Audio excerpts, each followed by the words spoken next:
Welcome to another installment of the 007 Files. I'm Bill Koenig, here today with David, Leigh, and Javier Trujillo. The band is back together. And today we are going to be talking to author and journalist Jeremy Duns about his research over at least 15 years about alternative James Bond scripts. He has done a lot to unearth them, and he's working on a new project, which we'll get into. But Jeremy, would you like to introduce yourself? Well, yes. Thank you very much for inviting me to be on, guys. I'm delighted to be here. My name's Jeremy. I'm British, but I live in Sweden. And I'm a journalist and an author and an editor, but I'm also a James Bond fan and an Ian Fleming fan. So, yeah, I think it's actually 20 years that I've been doing this. And I think unearthing is probably a good word. I've often found it difficult to explain to newspapers what exactly is the scoop that I'm trying to offer them, because usually it's something that exists, but that I have found that exists. And yeah, that's the kind of thing that I like and enjoy doing. Well, let's start with your work as it relates to the 1967 Casino Royale. When I first read your material about it, I think it was 2010, and you had found Ben Hecht's screenplay for Charles K. Feldman. Hecht died in 1964. He was as colorful as anyone he wrote about.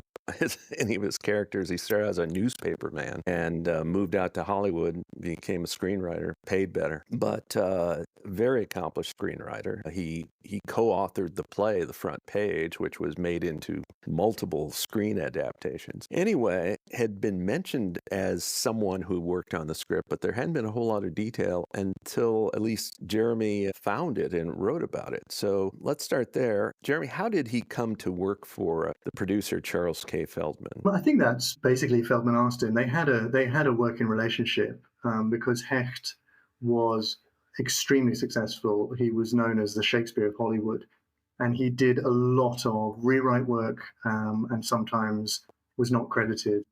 Worked uncredited on Gone with the Wind, for example. And he had worked on a couple of projects that Feldman was involved with before. Can't remember quite which ones now, but not particularly famous ones, but they had crossed paths, and they were two kind of bigwigs, I guess, because just as Hecht, as you said, had moved from being a journalist into a screenwriter, Charles Feldman had kind of come from nowhere and set up a talent agency, famous artists, and he had then gone into production essentially to get his actors jobs, and he'd become even more successful at that. So he represented Marilyn Monroe, he represented John Wayne, he represented basically everybody. And he was constantly involved in projects and film projects. And so he knew a wide range of people. And so he had, as I'm sure you know, and many of your listeners know, he had the rights to Casino Royale, Feldman, and he wasn't quite sure what to do with them. He bought the rights from Gregory Ratoff's widow, Ratoff being someone else who he had been involved with. And at some point, he sent a letter to Ben Hecht and said, would you be interested in working on this material?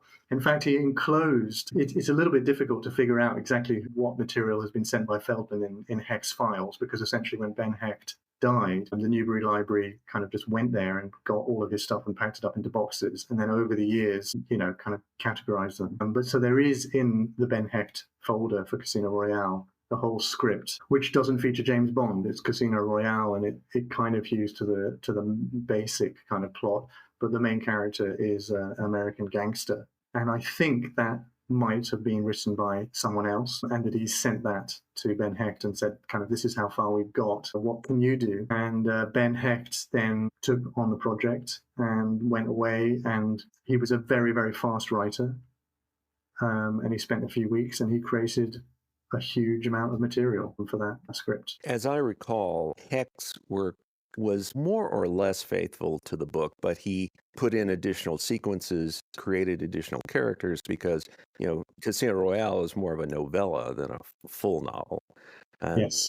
And so the feeling was you needed some more material. You've read the script. How well a job did Hecht do on Casino Royale? I think he did a brilliant job. I would say it's not a script in the traditional sense. It's not one draft. It's several overlapping drafts. And if you look at all the material as a whole, which I have done, it's a full film and a little bit more, but it's not one draft all the way through. And there are some things that I don't really think work. He had a pre-title sequence that kind of the bribery corruption angle that the Chiffre is doing in the novel. He renames him Chiffre, and he has him blackmailing United Nations diplomats. And it starts with that, and it's involving paedophilia. And I think even at that time, this would have been a little bit too dark for a James Bond film. And he's also got a scene where Bond is in Germany. He's being chased, and he goes into a gay kind of nightclub and disguises himself and wrestling in some mud with a lesbian. So this is very sort of Roger Moore, I mean, it doesn't quite work for me, but the majority of it is faithful. It's faithful to a lot of the book. It expands some of the book. So he takes some very minor characters from the book and gives them bigger roles. He gives Chiffre, as I say, he renames him Chiffre, a wife, Madame Chiffre, and some Doberman pinschers. And he creates a first act whereby Bond takes money off Chiffre before they meet at the casino, which means that Chiffre very, very much has a motivation and hasn't just appeared from nowhere. He has a motive, he already has a grudge, a vendetta against Bond. So he adds that kind of the action of Casino Royale. But pretty much everything in Casino Royale, the novel, is in there, including the torture scene, adapted with Madame Chiffre there as well, and including the tragic ending, again, adapted a little bit. But, I mean, as I say, when I wrote about it, I think it's really a masterclass of screenwriting. It's an extraordinary piece of work. I mean, it's very, very faithful to Fleming, but there are many, many lines that feel like they're straight out of a Sean Connery film, and you can really hear Connery's voice when you read it. So yeah, I was completely blown away by it. It feels quite similar to the tone of Notorious, which Ben Hecht also wrote, the Hitchcock film. That kind of banter that you have between the two protagonists there is a little bit. There's a little bit of a similarity there. So yeah, I think it's a wonderful piece of writing. Interesting. Now, Hecht died in 1964. He was in his early 70s, if I remember correctly. So that obviously ended his involvement. Yeah. Where did Feldman pick up from there? Yeah, I think Hecht was a little bit younger. He actually died just a couple of days after completing the Casino Royale material. It was the last thing he did. He sent it off to Feldman, and he died at his typewriter a couple of days later. Feldman then had a bit of a problem. Well, I mean, he didn't really have a problem. I mean, he had an amazing amount of material. I mean, he could have just made the film from it. But the thing is that, the Bond films were in production already. And I think he realized that he had a problem in that Sean Connery had become a global name, and really that he was James Bond. So it would be very, very difficult to do anything that would rival that, because the public saw Sean Connery as James Bond. So he went to Connery and tried to persuade him away from Broccoli and Saltzman. And yeah, I mean, basically Connery wanted a lot of money. I think he wanted $1 million or something like that. This is all kind of hearsay. This isn't in the papers, but this is from various interviews around the place. And so then Feldman's next thought was he'd done this film, What's New Pussycat, which was this kind of weird madcap film with Woody Allen that had lots of his clients in, that had unexpectedly become successful. And he decided that this was the way to go instead, and that he would kind of basically screw up Bond by making a kind of pastiche of everything about Bond. And that was his way he was going to do it. And so then he hired multiple writers at the same time, including Joseph Heller, the author of Catch-22, and offered him, I think, $150,000 to do it. And Heller agreed to do that and brought on his friend, who was a playwright, George Mandel. And so then they started looking at the Hecht material, and then from something that was really a kind of pretty classic Bond film in the vein of From Russia with Love or On Her Majesty's Secret Service, it became more outlandish. Well, specifically, I believe this is part of the Heller draft. Scientists' brains are being taken from their bodies and stored.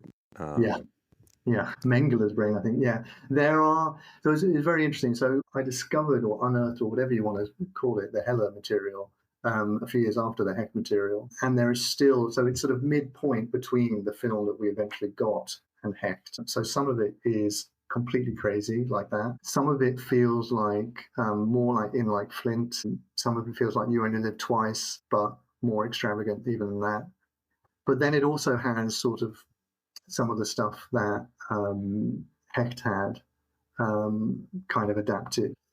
one thing that is very, very interesting about it, I think, is the pre-title sequence that they wrote, Heller and Mandel, which is influenced by the pre-title sequence for Goldfinger and is a kind of mini Bond film like Goldfinger. It's got nothing to do with the rest of the film, just like Goldfinger. It's just a mini story in itself. It didn't make it into the film. It's never been filmed. And it's this wonderful little vignette on Cuba where Bond he has kind of 5 minutes and he kind of goes around doing this whole kind of one thing that leads to another, leads to another. He's in a hotel in Cuba with a casino, and it ends up with him remote control blowing up a submarine belonging to some rebels. And it's a really brilliantly crafted scene that I would say is as good as the Goldfinger. It's similar to the Goldfinger scene, but it's as good as the Goldfinger scene. How would you evaluate the work that Heller and his co-writer did? So that's a little bit trickier because there's not as much material, and also this material there's not as much material that I've seen. So it's less well organized. It's in Los Angeles in Charles Feldman's papers, and the collection that's in was closed for years. So in fact, when I wrote the Hecht article and later kind of expanded that into a short book, I had tried to get in touch with them because I'd seen online that they had some telegrams from Feldman to Hecht and stuff like that. And I was told that then, we're not open to the public, and we can't give anything out. And essentially there was some sort of wrangling over that collection until it got taken over, and then a proper archivist came in. But there's an absolutely enormous amount of material, so I have not been able to see a lot of the material. So there's a huge amount more in there. So all of the correspondence about it, would be fascinating. So I think I've seen some of them, maybe a fraction, maybe half, I don't know. But from what I saw, I think it's very entertaining. It's not my kind of Bond film. I prefer the more serious kind of Bond films. If you like You Only Live Twice, if that's more your kind of Bond film, or if you like the, Dean Martin Helm films, or you like the Flint films, it's much more like that kind of a film. It's got some good jokes in it. It ends, it's got a volcano exploding and all that kind of thing, underground layers and cigarette lighters used for gadgets. But I think for me, it's not quite as interesting as the Heck material. Apart from, I would say, the pre-title sequence, I think is a real gem. What would you say is your favourite film, Jeremy? It varies, but it varies between From Russia with Love and On Her Majesty's Secret Service. Mm-hmm. I'm also very partial to the Daniel Craig Casino Royale, which I think was also an excellent Bond film. Yeah, I absolutely agree with that, yes. At this point in the development process for the movie, how do you feel the balance is between adhering to the Fleming material and the more outlandish aspects that later get incorporated into the final product for this Casino Royale? For Joseph Heller's yeah. stuff. Yeah, no, I think we're getting quite outlandish. As Bill mentioned, we have scientists' brains, I think including Mengele's brains, have been kind of extracted. And yeah, it's silly. It's quite silly. It's Joseph Heller, so it's kind of silly, but it still has some poignancy. So the remarkable thing about Hecht's material is it's a real love story. You really feel it's a very effective love story. And that Heller did manage to, in the material I saw, kind of quite successfully managed to pull off. But yeah, I would say if Casino Royale 67 is a 10 on outlandish, maybe this is an 8 or a 7.5, and maybe Anthony Burgess's material for The Spy Who Loved Me, which I also unearthed a couple of years ago, that's maybe a 12 or a 13 because that's really outlandish. Wow. Yeah, because then you have some really crazy stuff going on. Just a quick aside, the notion of scientists having their brains separated from their bodies was actually done on American television in 1966 on the Wild Wild West. And it appears scientists are being killed. In reality, their brains are being separated. And so like in the set, there's this, when we finally see what happens, there's all these brains in jars and they're connected. Yeah, that sounds like a very similar idea. I wonder what the origin of that is. So one of the things that's interesting is that the ending of the Heller material is very similar to both You Only Live Twice, and I think it's in like Flint. And Feldman was absolutely paranoid about his ideas being stolen. And when he eventually made the film, he created a closed set because he was so worried about that, particularly because of TV, because he said that it would take us so long to do and so expensive to do film. If anyone hears about any of our ideas, they can quickly get that on TV in a month. whereas we're going to take a year to do this. But I explored this in my article, the stuff with Bond having this kind of explosion, this sort of bomb in a cigarette lighter with an underground lair in a volcano. It seems like it didn't succeed, because it seems like 3 films did include this at pretty much exactly the same time. So I don't know whether that means the writers all went to the same bar and they did leak the material, but it doesn't seem to me that it can possibly be coincidence that these films all came out within like a year of each other, and they all have this extremely obviously similar idea, which closes a film in each case. Well, and just real quick on the Wild Wild West, the guy who wrote that episode was named Henry Sharp. He was born in 1912. He wrote for pulp magazines and eventually became a television writer. And he was like one of the main writers on that show. I mean, it's, for the uninitiated, it's set in the 1870s. It's a spy show. And Spies and Cowboys is how it was pitched, and that's what they did. But in some ways, it's the most outlandish of the TV spy shows of the year. At least it's in America. So just a very quick aside. You know, I hadn't not intended to ask about Anthony Burgess, but now that you mention it, I remember reading your article. He created an organization called Chaos, and I forget it was this incredible acronym, and which is interesting because the Get Smart spy parody show also had Chaos, but they spelled it Chaos, whereupon Burgess was CHAOS.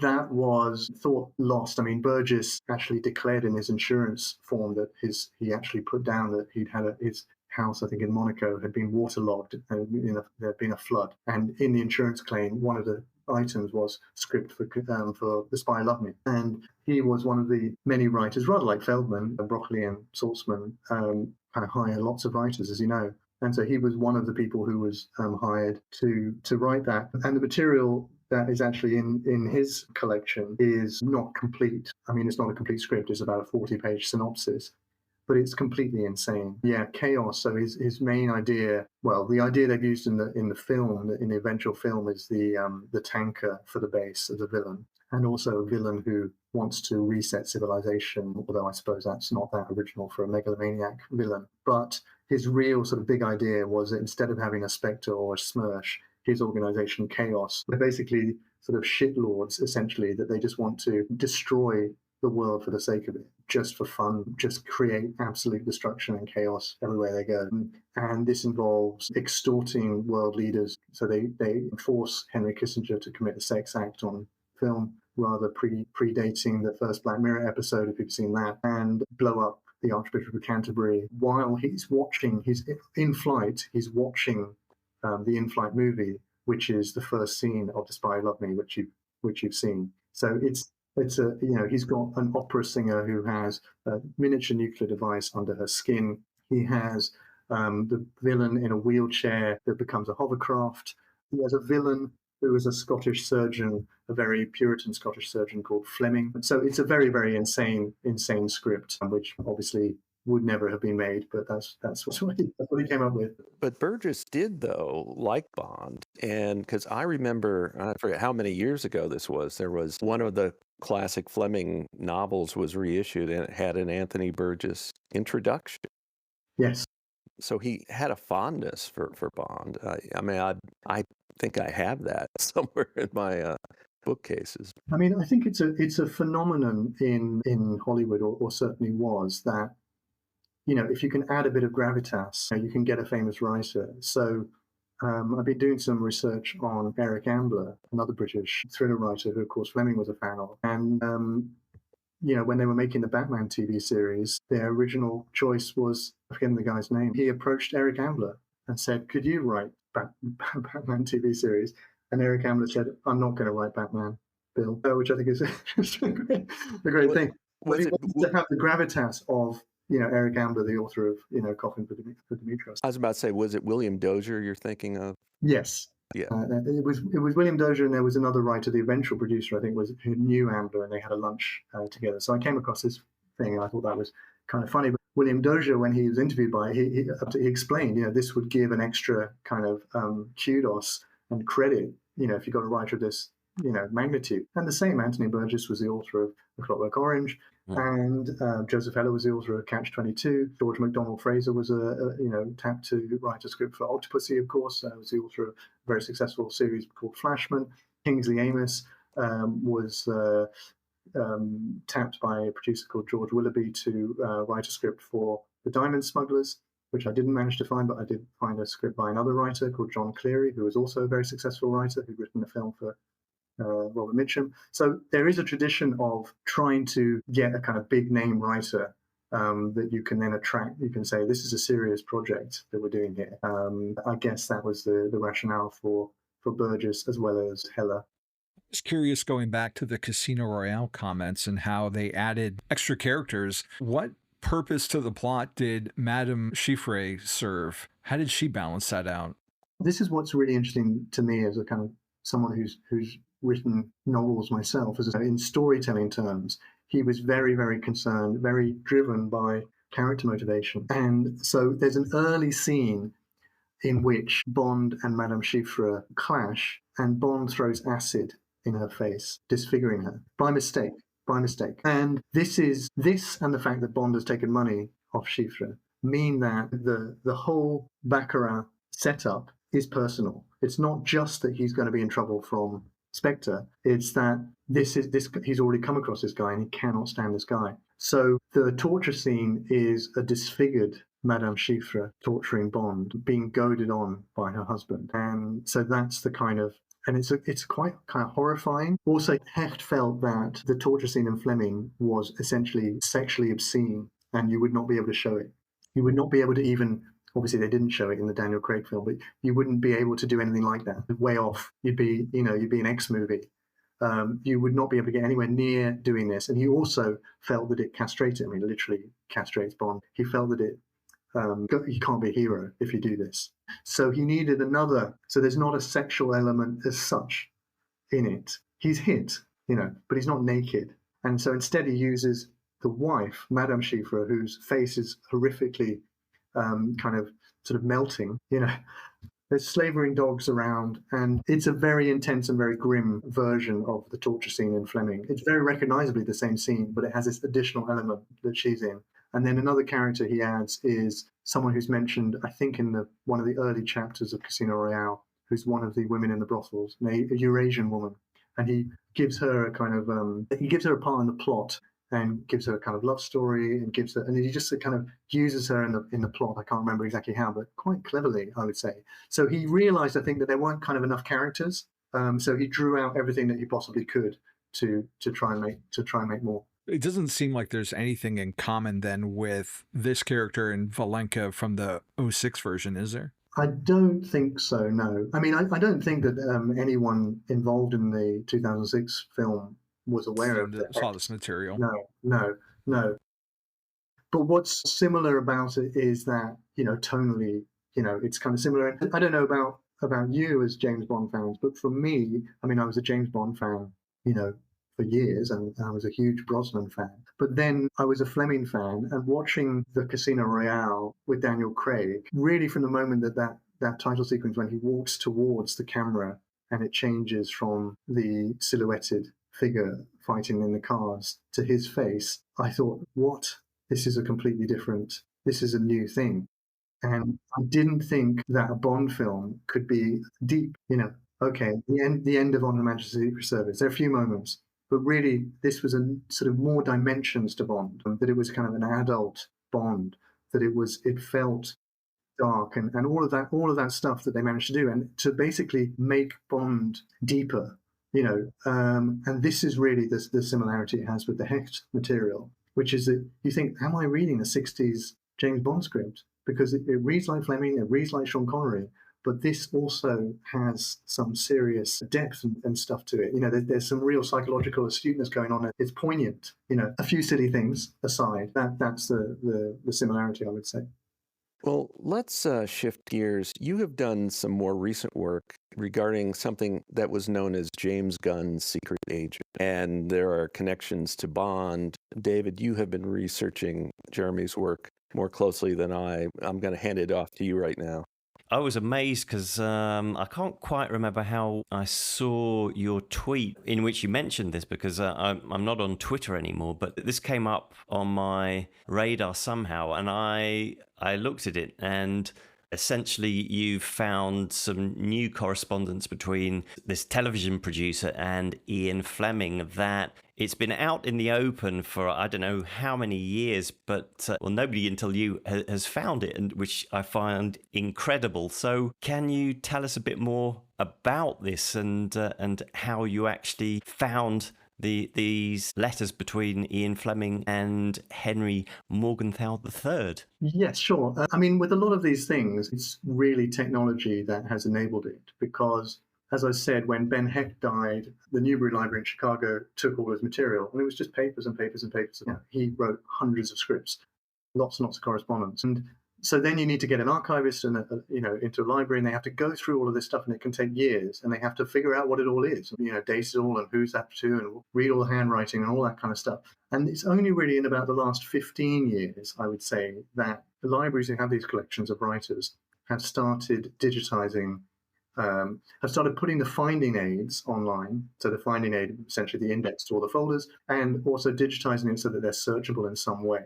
And this is how I've managed to find all of the things that I've just talked about. It's all through sort of judicious Googling. And with Henry Morgenthau III, I was discussing with my friend AJ Chowdhury, who you all know as the author of Some Kind of Hero with Matthew Field. And I was discussing with him the Amazon deal. And we were just chatting about, will they make a TV series? And I can't remember if it was him or me. He said, well, of course, in the 50s, there was this aborted series that Ian Fleming was involved with, Commander Jamaica, or whatever it was. And I had a vague memory that I had done a Google search. And this is the thing, you can search 50 times.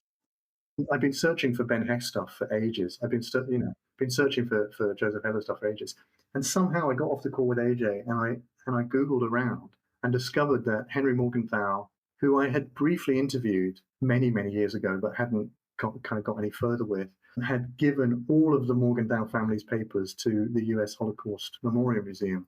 And it's a very influential family, political family. I think it was his father who was US Treasurer. And the papers go back generations, and they have kept an absolutely enormous amount of stuff. And all of his stuff is there as well. It's incredible. I've visited it. It goes back to 1890 or before even. It's amazing, yeah. It's extraordinary. And so the way that I managed to find it was precisely because I had searched for Morgenthau's papers. I hadn't searched for Commander Jamaica. I hadn't searched for Fleming, Commander Jamaica. All of these things really depending a lot on what you put in the Google search bar, whatever search engine you use. But when I was on the collection, I then obviously tried Fleming, etc. But when I put in Jamaica, then it came up with a folder that said TV Project Jamaica 1950s. So then I looked in that, and they've digitized every single page. It's not just like a folder of a few things. Every page in this collection is digitized. And I think there's, 160 pages in that folder alone. And so I went through, and at first I got very excited because there is a synopsis of Commander Jamaica in there. Until reading more of it, I realized that they already had this when they approached Fleming, which is really weird because the idea was originally called Captain Jamaica CIC, a counterintelligence corps. So the original idea that Morgenthau had was to have an American secret agent in Jamaica who's called Captain Jamaica. And they then changed his name to Commander Jamaica, all before they get in touch with Fleming. Fleming, of course, has created a character called Commander James Bond, who visits Jamaica frequently. Fleming himself, was called the commander by everybody who knew him in Jamaica. It was very bizarre. It took them quite a long time. They went through many other people until finally they got to Fleming through mutual friends. And Morgenthau writes this letter to him and says, this is what we're planning on doing. And so there are two letters, one rather longer letter from Fleming about this project. And very frustratingly, Fleming says, I'm attaching my 9-page synopsis for the whole series and a 28-page outline for the pilot episode. And it's not in this folder. When I was looking, that's what I was hoping to find as well, because I went off on this just from your tweet, and so I went deep diving in, and it's not exactly easy to navigate. You need to spend some time doing it until you actually get a feel for how the thing works, and yes. then you need individual item that's there to actually see what it is. Because first of all, I thought we did have the Fleming draft, but unfortunately not. I have got something on my website, a little blog post about this, which kind of gives the JPEG numbers so that you don't have to go through every single one. Yeah, I found that earlier today. But what is interesting is the way that Fleming, it's a kind of classic piece of Fleming, that he's playing hot and cold. He's giving a lot of information about how knowledgeable he is and pitching himself, but at the same time saying, I'm really a very busy thriller writer, so I can't really commit too much time to this. So he's sort of dangling himself as kind of, do you want me? And he suggests renaming it Commander X, which I thought was quite amazing. He says he knows where, if they want to film, he can find some tame sharks. He has a bar called Commander Morgan's Bar, a seaside bar. But yeah, it's it's a sort of glimpse of the behind the scenes of the project. But then, of course, I thought, why is it not in there? Because there's even letters from his agent there. I think there's 3 letters from his agent. One, first of all, sending the material on, forwarding it on to Morgenthau. And then there's 2 follow-ups saying, have you received it and what did you think? So although Fleming's playing it quite cool, they realised that this was quite a big deal if there were to be a TV series potentially. And there's no real reply. Where does this fit into the timeline with the James Bond TV series he was working on that had material like Murder on Wheels in it? Is this all predate that, or does it turn into that at some point? I mean, this turns into Dr. No, because the material... The novel Dr. No. Yeah, according to all the biographies, this is 1956. The letters are there in the Morgenthau family papers where the project grinds to a halt. They can't get the money for it. There's a final letter from Morgenthau to Fleming saying, I regret we couldn't have made the material. And then if you follow that from the biographies, he then goes away. And the idea behind the James Gunn secret agent pitch is that James Gunn is up against a half-Chinese doctor called Dr. No, missiles on Cape Canaveral, etc. So he then adapts that into the novel Dr. No. But now I can't remember which one came first. There was also some of the same material he then pitched later to another producer. So I was also looking in there, see if I could find their papers as well. This is also a bit of chance because things can suddenly turn up. I mean, you mentioned, David, that this has been online for a while. I think this has been online since 2015. Okay. But when I found Joseph Heller's material, the finding aid had only been online for about a year. So if you don't have the finding aid, what are you going to do? Go around randomly, go into libraries and say, by the way, do you have any James Bond scripts? You need to be able to, have a kind of, direction finder. What I find interesting reading through the material there is that at one stage it seems to be a kid's adventure. Yes. It's Scarlet Pimpernel with all kinds of disguises in his boat. Well, it's slightly bizarre, but if it's aimed at a younger age group, that you can get away with that. But it definitely changed. It changes over the course of the correspondence. Yeah. And I mean, how much do you think Fleming shaped the concept as it evolved? I mean, it's hard to say, but yeah, there is material that suggests it's aimed at kids that adults could also watch. But the basic idea is he is a secret agent in Jamaica. Mm-hmm. However, it does seem that Fleming has given them some ideas, because the idea of the kind of Cape Canaveral missiles sort of stems from the original Captain Jamaica CIC synopsis or pitch. But they don't really know what the stakes are. They say he'll be in Jamaica and he'll be sort of watching out for, this kind of, they don't really know what it is. So he's given them something there. Although what you would have loved to have found here was the synopsis for both the TV series and the pilot written by Ian Fleming, it turns out that somebody does have them somewhere. Indeed. So what I couldn't really figure out was, so there have been several biographies, of course, of Ian Fleming, and I read those biographies in 2 ways. I read them because I'm interested in the life of Ian Fleming, who's a fascinating man, but I'm also reading them because I'm interested in the work of Ian Fleming. If you're a biographer, I mean, Nicholas Shakespeare, it's a 900-page book or something. Yeah, it's huge. Yeah, this incident of a brief period in 1956 where Ian Fleming was briefly involved in a TV series that was never made is obviously not going to get that much mileage in the course of his life. It would be very weird if he had, 20 pages about this thing, because that's not the focus of the thing. It's a tiny thing. You want to get onto the things that people are really going to want to know about, which are, when he wrote Casino Royale and all of those kind of big things, not something that didn't happen. But for me, It's like, that's a big thing because it didn't happen. It's unpublished. I already have read all of the other stuff.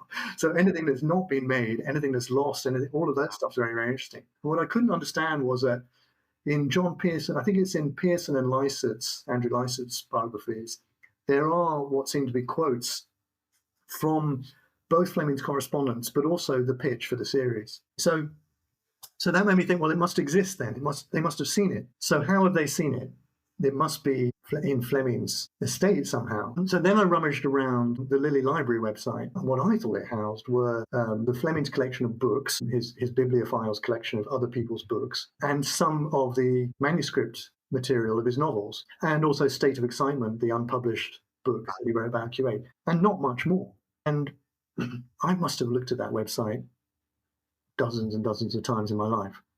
And somehow I found another bit of the website that I hadn't found before, which suddenly popped up, which has this material. The website, it seems to have changed quite considerably, because there used to be a section on there that was just dedicated to the Bond books. That's gone, but there's a section of the website, and it links through to the Wayback Machine and to the old version that used to be there. I don't quite know why they've done that, but it means that actually finding Bond stuff there seems to be a bit more difficult than it used to be. But rather like, as you said, with the Henry Morgenthau or the Morgenthau family papers, it's like, you can get lucky or unlucky. It's very difficult to figure it out. So that's probably one of the reasons why no one has found it before.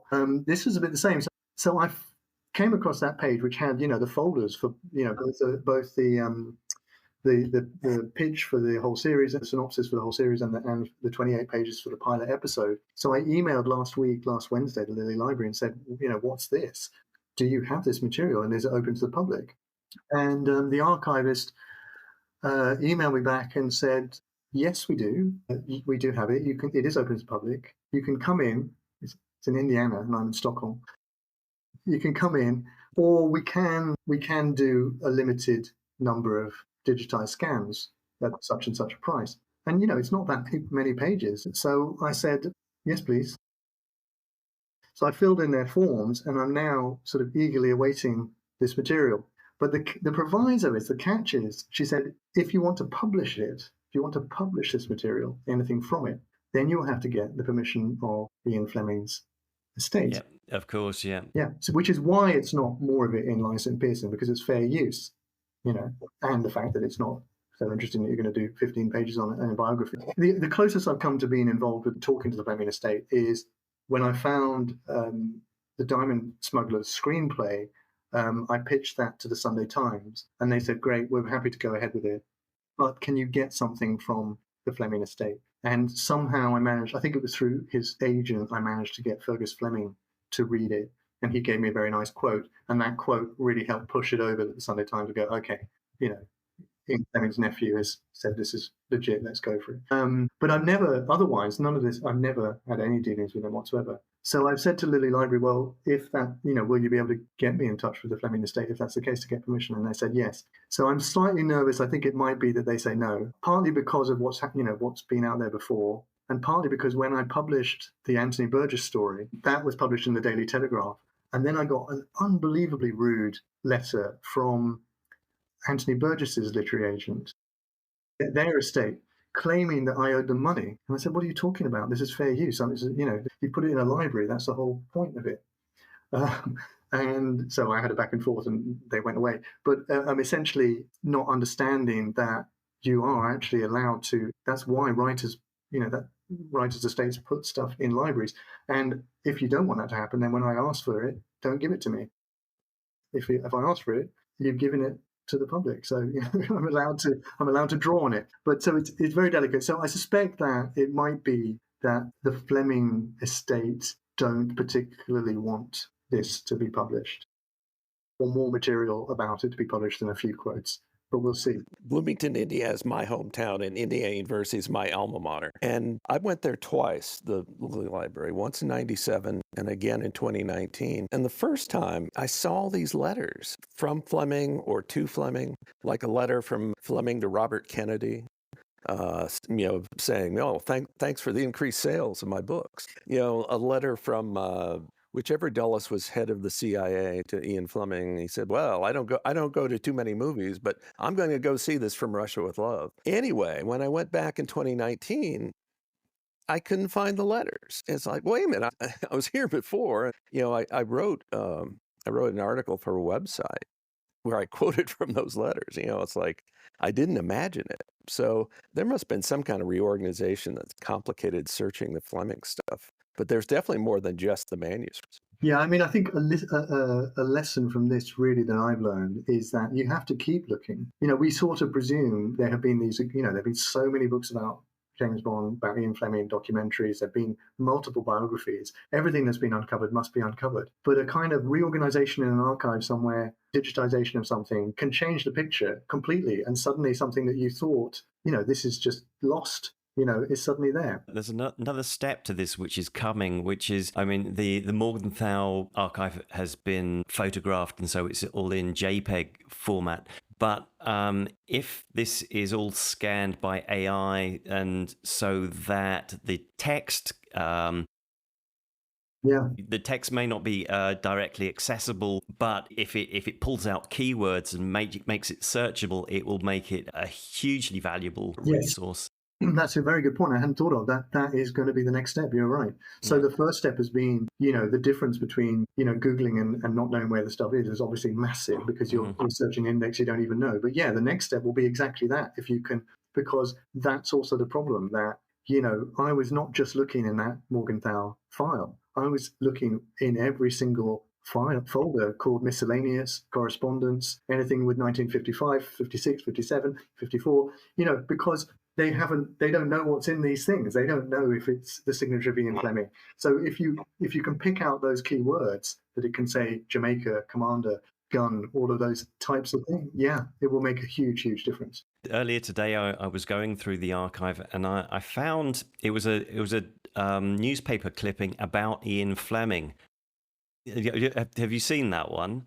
I saw that. I saw that one and then lost where I had found it. Yes, that's exactly what I did, because after I didn't read it, but I thought I'll come back to that if I want to.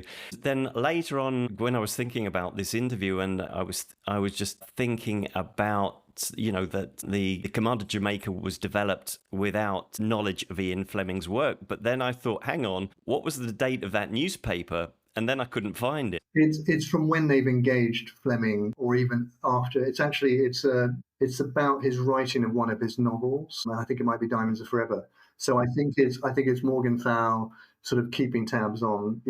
By the way, that was. I think they realised he was a bigger guy than they thought he was. There's one that is, I think it's Fleming saying how I wrote Diamonds Are Forever. There was another one. Oh, okay, that I didn't see. But possibly. So this is the thing. I mean, it's a huge archive with thousands of pages. Obviously, you're not going to start looking at stuff in 1896, although things can get misfiled.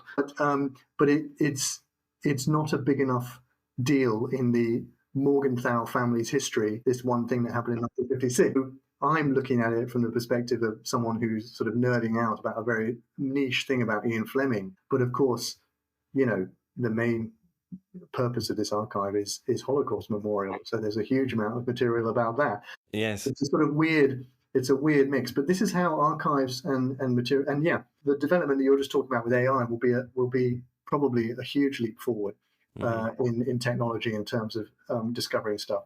But really, the first major leap has taken place, I would say, in the last 15 years in this kind of digitization, in some way searchable digitization via the internet. Unless that step happens, then the rest of it can't. So that's the obvious leap. But I think the message to our listeners is, if you've got any time and you want to dive into the archive and you find something interesting, that get in contact with Jeremy. Or don't necessarily get in touch with me. I mean, I did I would say it's not really a podcast. I just kind of talked into my phone a bit about this, but this is the Morgenthau thing is a bit unusual in that it's actually online for free. You can read Ian Fleming's letters to Morgenthau and vice versa. And you don't have to bid for them at auction, and neither do you have to go through a long, complicated process of filling in lots of forms with a library, which is usually what the case is. So with Ben X material, I was really kind of hoping that at some point this would be published, because this guy was a massive, he's written some absolutely classic pieces of cinema, and he's written a James Bond film. And the only way to do it, the only way to see it, is to either go to that library in person in Chicago, or to go through complicated, and I think it's fairly expensive as well. I seem to remember I did not make my money back on selling that article. Process to actually, scan the pages and get them to you. But the Morgenthau correspondence with Ian Fleming is, a couple of clicks away, and you can maybe find more. So I was sort of almost crowdsourcing, trying to see, can anyone, see if they can find anything in this huge archive. I mean, it's absolutely astonishing going through that. Just if you just skim the Morgenthau archive, what they kept, it's amazing. There's every single photo and birthday party invite. It's incredible. I found a cutout of a toothpaste advert or something like that. It's crazy, yeah. It's crazy, but not the James Gunn material. But if I get sent this, which I'm hoping to be sent by the Lilly Library soon, then of course I will let you know, and I'll see what happens with it. I'll definitely be interested in that. So just a couple more questions about this. If James Gunn had been made, how might it have changed the trajectory of Bond? Well, I mean, I don't know. You would know. I mean, you would know as much as I do. I mean, I think my initial thought was, James Gunn as a name. So I think he came up with the name James Gunn. I don't think that was the original name. So you asked what he gave them, but it's a little bit close to James Bond. So, having two secret agents in Jamaica was, of course, his kind of go-to. He used that as a location multiple times. I'm trying to think. I think some of his best writings in Jamaica as well. I'm trying to think, did he do any books set in Jamaica after Dr. No? My mind's gone a little bit blank. Man with the Golden Gun. The Man with the Golden Gun. Yes. I think the problem is Fleming didn't really seem to have much of an idea about, rights. He got in a bit of a mess. Yeah. And so I think it could have been a bit of a mess, to be honest, because they are pretty close. I know, Bill, you're a huge Man from U.N.C.L.E. fan, and I'm familiar with that story of Fleming's involvement. And that was he kind of, if I understand it, sort of had to back out a little bit because it was getting a little bit too tricky to have it. And he backed out of the, he double sold the rights to Bond effectively by selling Casino Royale off as a novel, creating a huge problem later on, which took decades eventually to resolve. And so, I think maybe if it had been a kid's show, if it had been significantly different, but James Gunn, secret agent in Jamaica, commander even, it's getting a little bit close to his own character. Another possibility, of course, is that James Gunn could have taken off, and that's the thing that John F. Kennedy loved. That's the thing that makes Ian Fleming famous. Well, or Pierre Salinger, yeah, who recommended to JFK, boss, you need one popular book on this list. Yeah, indeed. But, if it had been a hugely successful TV series, then sure, maybe that would have been the thing that kind of breaks through instead. But yeah. Maybe there's still the opportunity for it to become a TV series with Amazon. Well, supposedly Ian Fleming was afraid that Harry Saltzman would have him killed. This, according to someone who worked on The Man from U.N.C.L.E., this was at a 1992 convention. And he said the story he heard was that Fleming was afraid that Saltzman would have him killed. And, I heard that story before I saw the presentation, and I was, are you sure Saltzman? And he said, oh, yeah. He definitely specified Saltzman. So Saltzman was volatile. So, I think with the point that you just raised, David, I think that is a very interesting point, of course, that potentially, we know that it's the beginnings of Dr. No. So how much of the beginnings is it? If it's very, very similar to Dr. No, but not as good, then it's not particularly interesting to do anything with. It's interesting from a critical point of view to see the development of this idea. Any unpublished Fleming material is, no, absolutely, gold yes. for me. But it could be that there are sort of little snippets and intriguing things in there. And I certainly think that in the material that I have found there so far, there are certainly things that you could use in James Bond films, TV series, etc. And for most of this material, the Fleming estate has the rights to it because, that's the deal you do with a writer. The deal they did with Jeffrey Jenkins, which I think was probably the first thing I discovered in this kind of realm. The deal there was that was Glidrose Publications as they were then, Ian Fleming's estate, after Fleming dying. He gives this sort of letter to he writes a letter to John Pearson, who's writing the biography, and he says, I came up with this idea of Bond in South Africa. He has a synopsis for it.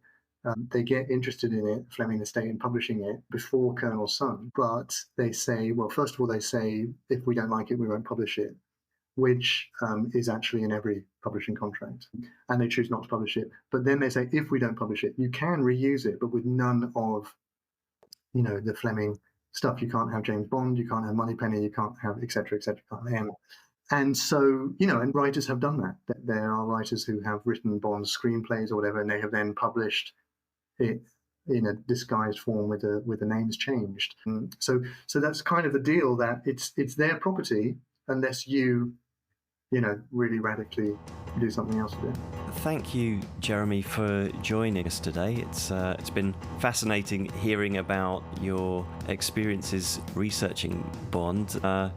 It's something I quite enjoy doing, but I don't think that I'm anywhere near close to what you've been able to achieve. So it's interesting to learn about how you go about it. If people want to learn more about what you are doing, your writings about Bond, and in particular the James Gunn script, then where should they seek you out? So my website is jeremy-duns.com, or just Google my name and it should come up. And the latest blog post on my website is about the James Gunn material.